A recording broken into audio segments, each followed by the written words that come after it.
Good morning, YouTube.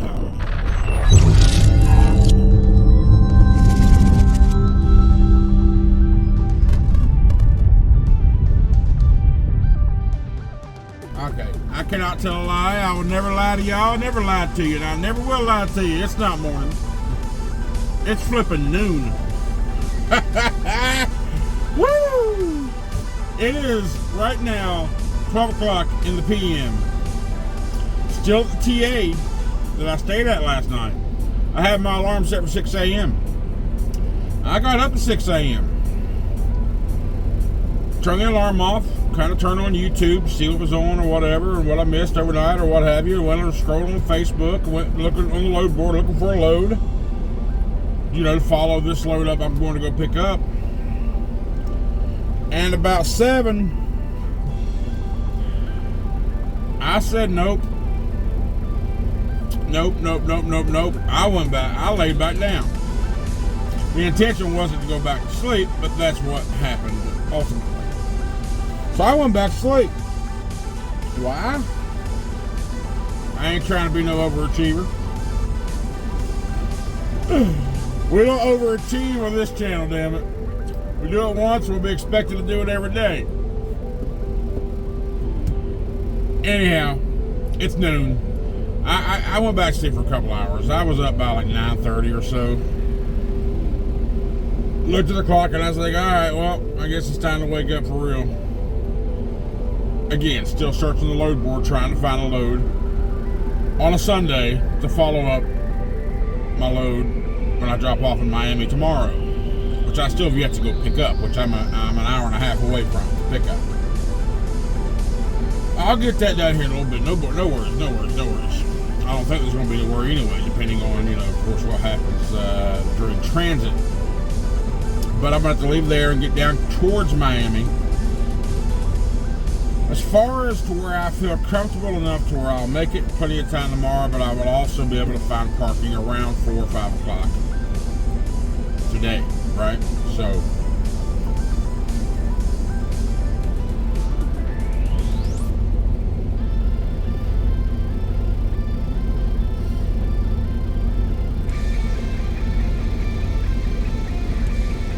trying to look for a load on Sundays for a trip on Monday isn't very good, no matter where you're at, especially in Miami. But like I said, when I took this trip, I knew it was going to be a risk and a gamble, and I also said I probably won't find a load to follow up until Monday after like 10 a.m. when people get in the office. I did, however, fill out my spreadsheet that I've been neglecting since I put the truck in the shop. I went ahead and filled everything out, got everything up to date thus far for the week. So after these 3 loads here, I'm at 32.41 for the week. Well, after I drop this load off tomorrow, I'll be at 32.41 for the pay week. Since Thursday, Thursday evening, I should say, because I didn't get that load till late after some delays and so forth. But look at my RPMs, look at my rates for these 3 trips.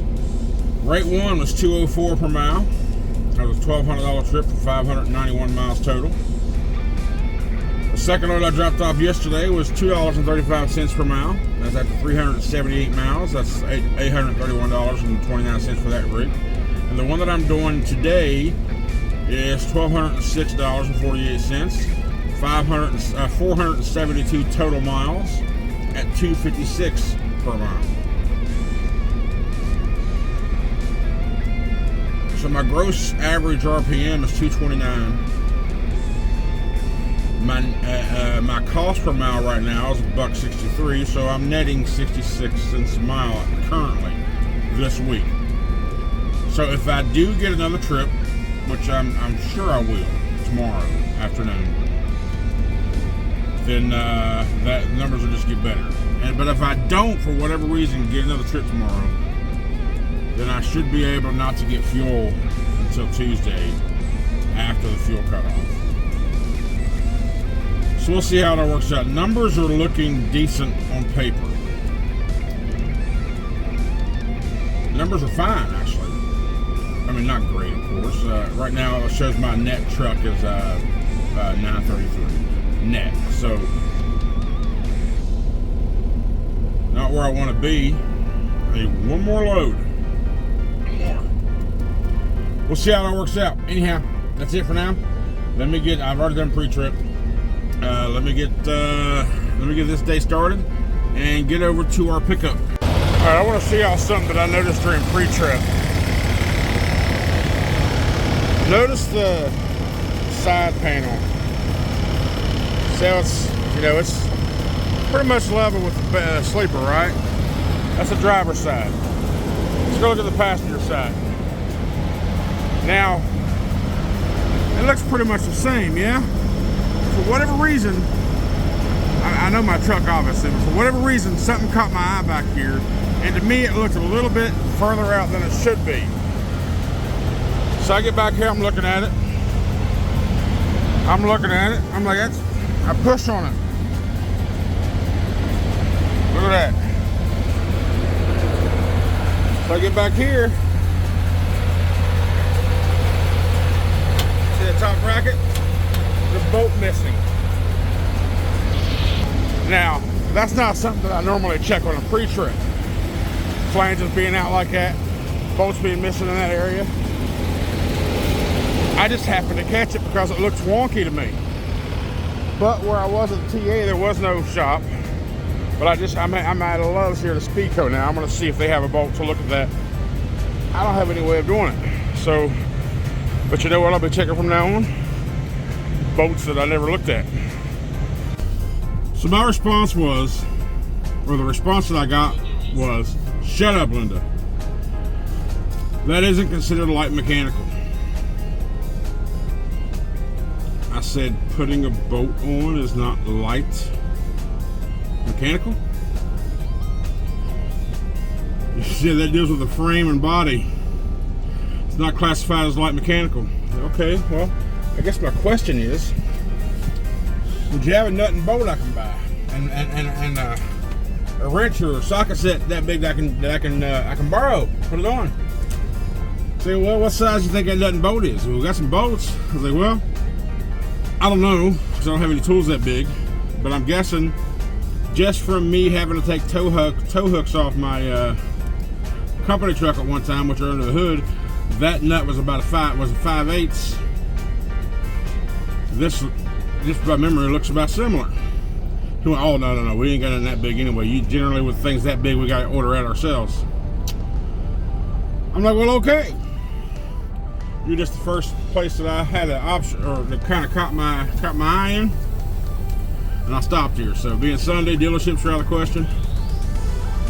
I'm gonna keep on. I have to try another couple more truck stops along the way and try to see if I can't get that daggone nut and bolt put on there. I mean, it's holding right now with that one, but only a matter of time before it loosens up too, right? I remember thinking when I was reading the location instructions, I don't know if I said it over the video or not, but I remember thinking that sounds a lot like a West Rock load. So I'm here, the place is called First Fleet. Many different companies trailer here, JB Hunt, Schneider, Hub Group.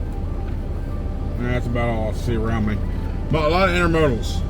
But I remember thinking, it sounded an awful lot like West Rock Group. Because they would have a clean out dock where you back up to it, you open your doors, you clean out the daggone thing. Fortunately, my trailer was clean before I parked it.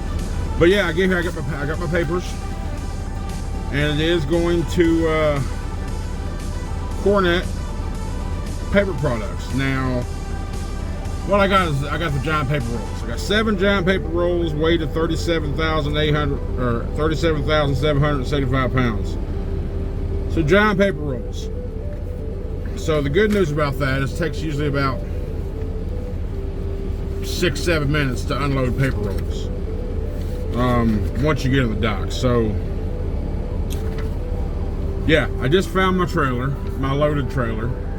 There's some paper stuck in the mechanical or the electrical plug-in for the pigtail, so I'm gonna go look at that, see what it has to say. I noticed the PM sticker. It says 7/25, so it was literally PM'd this month of July. Before I even hook up or line up to a trailer, I always look at the connections visually and the PM sticker.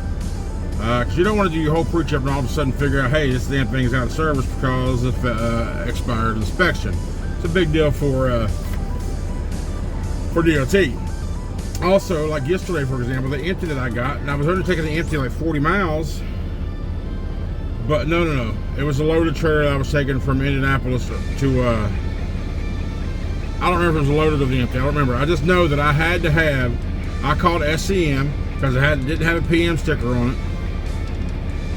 And I was like, can you look and see what when the last PM was done? They said, yeah, it was March of this year. I was like, okay, email me a copy of that PM, and I'll show you right here. And he did. That way, I don't have to have the PM sticker on the trailer if I have documentation saying it was PM'd when it was PM'd on access to it. So I do that every time, just in case for DOT shit, right? It's not a bad idea for you to do that as well. So. Yeah, let's go back here. Let's do a walk around the trailer real quick. Make sure everything's worth. I want to figure out what that paper is in the electrical outlet, and we'll move forward. That's what I'm talking about. They got a dock right there. You back up to it. It's got a blower. It's got brooms. All that crap. Hell, there's a crap ton of straps right there. I guess it's anybody's game if you want them. But we just did pre-trip. I'm letting the air back up, brake test and all that, and we're gonna hit the road. I got it planned. I'm gonna stop 156 miles down at the Loves, pick up some things for the evening, and then I'm gonna go another 100 miles past that at a rest area. So right now we're 350 miles away. So I'm gonna drive 250 of that tonight. There's a rest area 100 miles from the place, and that's where I'm gonna stop. That's the plan. So we'll see how the plan works out. We'll see. So. Yeah, let's get on the road. Alright, so remember that Love's I said I was going to go to? And then going down to the rest area? Well, I'm at the Love's. And this is the east. The further south you get, the less parking there is. The last two rest areas that I saw on the way down this far, so there was no truck parking available. So, like I said, my plan was to come here, go inside, get a few things like for dinner later on, and because I knew I was going to go to the rest area. So I pull the fuel out and pull forward, walk inside, and I walk back out to the truck. And I look ahead. I'm thinking about, is there going to be a freaking spot for me when I get there? I look ahead across the lot. This is a pretty big Love's. I don't know how many spots they got, but this is a pretty big Love's here. So I looked straight across the lot and I was like, I see one spot over there.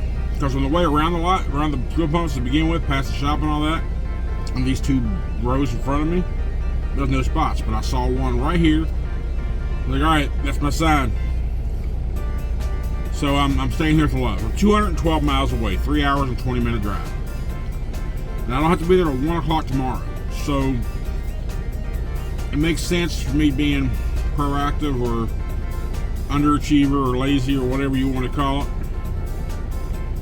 I mean, I could have went further. I mean, I have plenty of time on my clock because I didn't get started at noon today, right? And it's right now 6:47. I have plenty of time on my clock, and I could go further if I really, really wanted to, but I can't deliver at 1 o'clock tomorrow, so why? I mean, why? So, anyway, that's what. But I did stop. They brought some fresh chicken drums out. Put them in the cooler and then warmer. I said, give me 2 of those. So I got 6 pieces of chicken legs. $11. It's like 5 something a piece. I'm like, Lord, they sell them in 3s. It's like 5 something a piece. Those chicken legs were good. Drumsticks were good. I had no right. Whatever. $11 for 6 pieces of chicken. That's crazy. 6 chicken legs at that matter. So anyway, I was thinking a little bit ago, cause I'm down here in the south. I'm down here, you got Panama down the way, and you got Puerto Rico, and you got the DR, and I was like, hell, whatever happened to the Bermuda Triangle? Remember growing up how the Bermuda Triangle was all this, all these planes planes disappear, their ships disappear, people disappear, never heard of again. I mean, like, you don't hear that crap no more. Did they lose power? Did someone cut the electricity off? Like, what's up with the Bermuda? Why am I having a hard time saying Bermuda? Like, what's up with the Bermuda Triangle?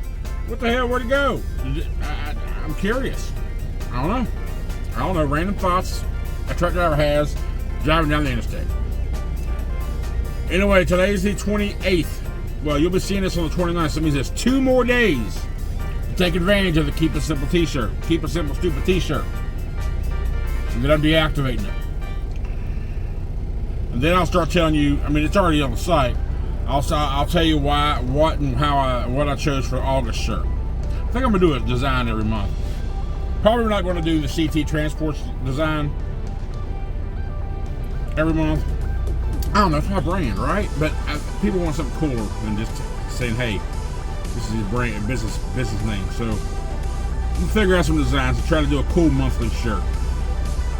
That would be cool for me, just for me as a creative guy. I need to get me a laptop. I need to get my laptop. I haven't really had a desire to get one until now, but if I have my laptop, I can get on my graphics programs and I can actually do some designing. But anyway, that's it for today. We're going down to no man's land with this load tomorrow. I mean, this is like load apocalypse down here, right? We'll see what happens. I mean, big risk, no reward. Hopefully I don't have to deadhead out 400 miles to get something that's decent. Or hell, hopefully I don't have to accept something about $1 a mile just to get me out into an area to where I can get something. But we'll see how it all works out. Anyway, thank you so much for watching. I appreciate all the support. And we'll see you tomorrow. Have a good night, y'all.